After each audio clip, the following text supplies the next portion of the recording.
Welcome into the Weekend Dads Power Rankings. This is going to be for week 7. We are at the week 7 power rankings. Season's flying by, guys.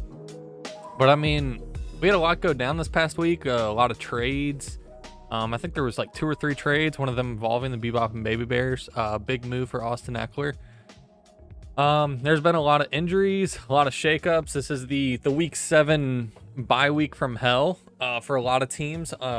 Some people would say if you have a week 7 bye, or if you don't have a week 7 bye, you've already lost. Some people have apparently been planning this from the draft, so who knows? We're going to see how this one shakes down. This is going to be a very interesting week with a lot of probably crazy scores because a lot of people are struggling and scrapping for players to just fill a full roster. So let's go ahead and look into our results from last week. So top 3 teams all able to take that W.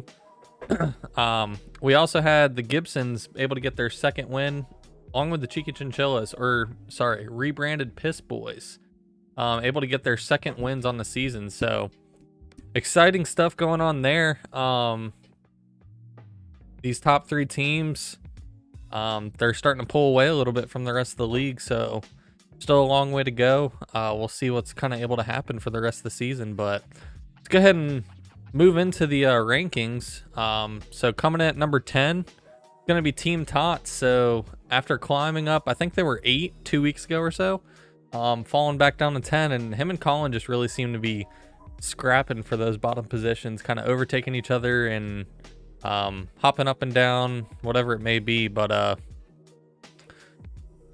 looking back at last week, let me pull up these scores real quick. So last week, Tots took on actually Colin Gibsons and got that L. So Tyreek Hill, Patrick Mahomes, it's been Eric's thing the whole season pretty much, is he needs to have big weeks from these guys. Tyreek Hill had 18 points, which is good for a wide receiver, but with how Eric's team's constructed, it's not going to get it done. Leonard Fournette had a great week, 27 points for him, but just still not able to get it done. And since he went down to the Collins team, it looks like he was dropping down to that last spot. So Eric back at number 10. Well, let's go ahead and move up to number 9. Number 9 is going to be his victor, I guess, or the person that beat him, Colin with the Gibsons. So big thing that Colin had this week is Dalvin Cook had a really good game against the Panthers. He had a really good week from Adam Thielen as well. So that Minnesota offense was really kind of tore up the Panthers a little bit, especially in that second half. Aaron Rodgers had a good week. He's going to be excited, I'm sure, to get Alvin Kamara back this week. Who's he taking on? So he's actually going to be taking on the Zorillas, who are projected to score the highest on the week. But Colin will have Kamara coming back. He's going to be out Dalvin Cook, Cole Beasley, and Adam Thielen. So we'll be rolling, looks like Myles Gaskin out again. But yeah, we'll see if Kamara is able to pick up the slack, kind of like Dalvin Cook was able to the last week. So moving on to number 8. Coming at number 8, we have Zal Zappy Zorillas. So the Zorillas, they had a rough week. Ever since they got that win, the big win, I forgot how many points they ended up scoring. Went to number 1 in the power rankings. Had a great week. It just hasn't been the same. He got the curse. He had 30 points from Cooper Kupp, but still the rest of the team was only able to muster up a total of 111 points. So really rough week.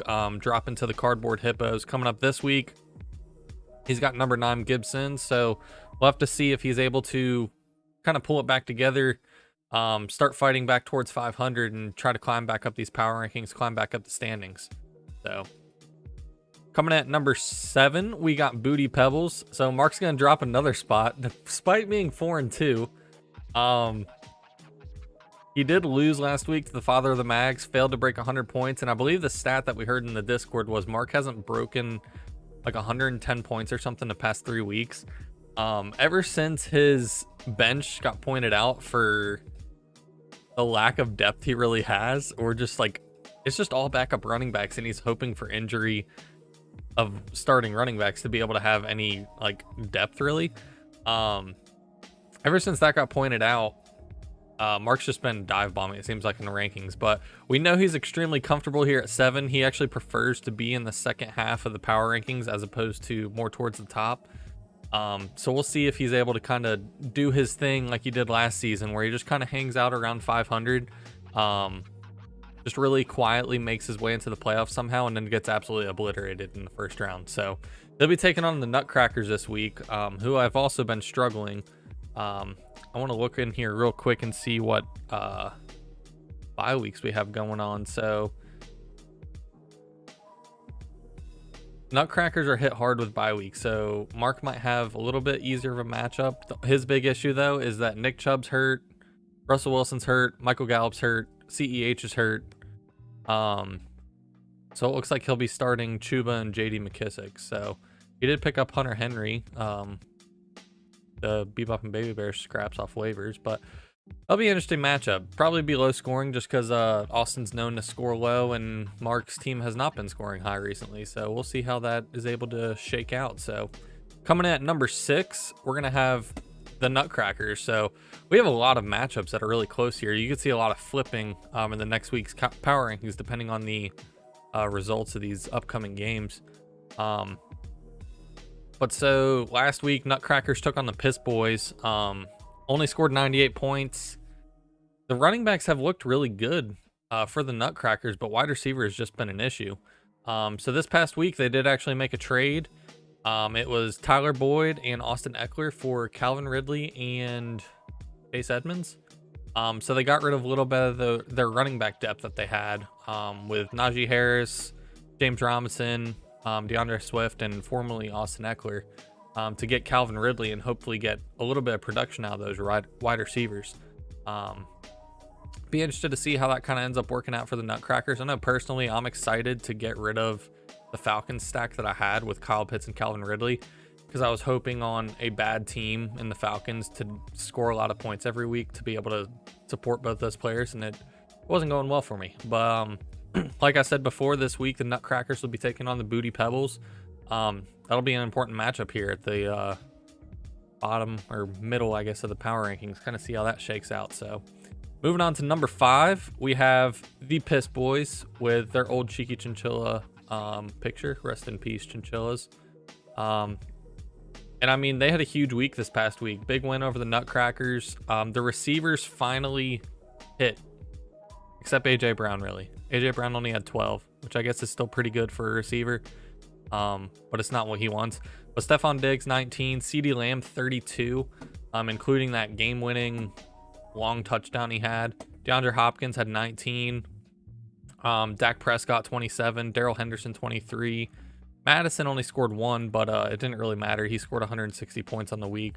So I had a really good week for the Chinchillas, but there's been rumors coming up this week. He's taking on the Chain Gang, and notoriously always trading before his matchup with the Chain Gang. So he already traded for Ricky Seals-Jones, traded away his Zach Ertz share, who Zach Ertz was recently traded to the Cardinals. So interesting move there. I don't really know if anyone actually wins that trade, but yeah, I mean, he's going to be struggling this week with Diggs on bye, Dak on bye, CeeDee Lamb on bye. I don't think Madison really matters. But he's really looking for like the running back. Hopefully Damian Williams can come off COVID IR or whatever it is, so we can have that second running back to actually plug in, because right now, well, if you put in what's his name, Ramondre Stevenson, that's a possibility. But yeah, 3 tight ends for the Piss Boys, very interesting. All pass catchers and 3 running backs on a whole roster. Bold strategy. We'll see how it goes. Coming at number 4, it's going to be the Bebop and Baby Bears, just still sitting there, still at 3-3. Looking back last week, they had a solid week all around. The Chase Edmonds kind of let them down, only scoring 6 points. And they did get the loss against the Chain Gang, but they scored still pretty well. They scored 131 points. Lost to the Chain Gang, scored 135. King Henry, everyone bow down because that guy's an absolute freak. But yeah, they'd made the big trade for Austin Eckler this week, especially with running back depth and Christian McCaffrey just being glass recently. Really need some help. Didn't want to have to rely on Chase Edmonds, and I haven't been very happy with what Calvin Ridley's been able to do lately. So I'm hoping some of my other wide receivers can step up, be able to be regular starters, and yeah, we'll see how it works out. So this week's going to be a little bit rough for us as well, with Amari Cooper, Marvin Jones, Emmanuel Sanders, and Eckler all on bye. So a lot of key pieces there on bye. But luckily, we will be taking on the Cardboard Hippos, who I think have like basically their whole starting lineup on bye, because he's so heavy on Chargers, and the Vikings are on bye as well. So 1, 2, 3, 4, 5, 6, 7 players out of his 8 bench players on bye, and the only player not on bye is Logan Thomas, who is on his IR. So that's Dustin's been very upset about that, and I guess he has reason to. But gonna be an interesting matchup, probably very low scoring. We're both projected to barely break over 100. That'll be fun. It's gonna be a defensive battle. But yeah, moving on to number 3, we got the Cardboard Hippos. So taking on the Baby Bears this week. It'll be interesting. Like I said, they have kind of the bye week hell this week with all their players on bye. Definitely will be interesting to see how Dustin's able to kind of counteract that, and kind of what he can find to be able to plug in. So he did have a pretty good week last week, 140 points. Josh Allen, absolute monster. Jonathan Taylor, who he wasn't very high on at the beginning of the season, has been great recently. So been playing very, very well. Zeke is back. There have been rumors, though, that the Cardboard Hippos are getting sick of Keenan Allen. Former cornerstone piece for the Hippos is potentially on the move, so we'll have to keep our eyes open, see where he ends up. But yeah, this week taking on the Bebop and Baby Bears. Everyone's on bye week. It'll be interesting to see kind of what he can do to be able to make that work. And the trade of Zach Ertz for Ricky Seals-Jones just went full approval through. So Jimmy will be against the proposal and probably mad, but it's all the way through, Jimmy. Sorry. But anyways, that's going to do it for the Hippos. Going to be digging into that a little bit of that bench depth. Not excited about starting Robbie Anderson, I've heard. So we'll see how it works out for him. Coming in at number 2, we're going to have Father of the Mags. So Jimmy, the only 5-1 team, but still finds himself there at number 2. He won last week against Booty Pebbles. It wasn't great, only 117 points. The lower scoring week for the Mags, but he's been playing great, and I think he started off as like 10th in our power rankings or something, and has really fought his way, kind of proven all of us wrong, on the back of Kyler Murray and those receivers. So Jamar Chase has ended up being great. Devontae Adams, he had a really rough week 1, but he's turned it around. Mike Williams has been one of the top receivers on the year. Yeah, I mean, Jimmy's team's really been able to turn it around. He's got a matchup this week against Team Tots. Looking at his bye weeks, Jimmy only has Mike Williams on bye this week. He's not projected to score very high. Well, yeah, he is. He's projected to score 134. I don't know what I'm talking about. So he's not missing too many pieces. Should have a good week for Jimmy. We'll see how it goes. Continue on. He could be he's on only team right now with 1 loss. So be interesting to see how that happens. For the last spot now, coming at number 1, we're going to have the Chain Gang. He's going to be extremely hype. Insert that, the meme of the guy just screaming. But Chain Gang, number 2 last week, up to number 1 this week after just the consistency of scoring extremely high. Derrick Henry's just been absolutely destroying every defense he goes against. I'm going to pull up like his stats or his scores for the last. So week 1, he had 9 points. Week 2, 45. Week 3, 18, which is like a down week when you look at Derrick Henry's stats. It's been insane. Week 4, 25. Week 5, 32. And then last week against Buffalo, who's supposed to have a good run defense, 35 points. So that was Monday Night Football. I went in, I had like a 24-point lead, I think, on Trevor. I didn't feel good about it at all. And Derrick Henry broke off like a 76-yarder or something in the first half.